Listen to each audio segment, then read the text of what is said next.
एडीएमसीत शिवसेना विरुद्ध भाजप संघर्ष, स्थायी समिती सभापती पदासाठी भाजप आग्रही।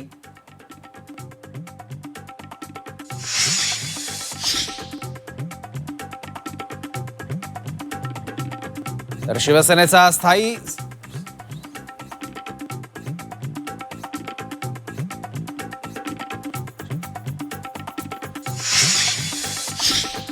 मुख्यमंत्र्यांकडून अर्थसंकल्पात अहिल्यादेवी होळकर शेतकरी कर्जमाफी योजना जाहीर। शेतकऱ्यांना 2 लाखापर्यंत कर्जमाफी, सप्टेंबर 2025 पर्यंत कर्ज थकीत असणाऱ्यांना लाभ। मुख्यमंत्री माझी लाडकी बहीण योजना सुरूच राहणार। आगामी वर्षात 25 लाख लखपती निधी तयार करणार। लाडकी बहीण योजनेसाठी भरीव निधीची तरतूद, फडणवीसांची सभागृहात घोषणा। परकीय गुंतवणुकीसाठी सरकारचा मोठा निर्णय, प्रत्येक जिल्ह्यात एमएसएमई केंद्र उभारणार। मुख्यमंत्री देवेंद्र फडणवीसांचं आश्वासन।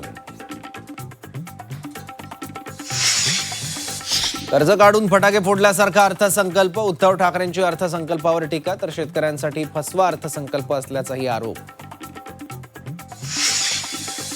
विमान अपघात प्रकरणात एफआयआर दाखल करण्यास टाळाटाळ, रोहित पवारांचा सीआयडीवर गंभीर आरोप। एआयबीच्या अंतिम रिपोर्टची मागणी करत असल्याचा दावा।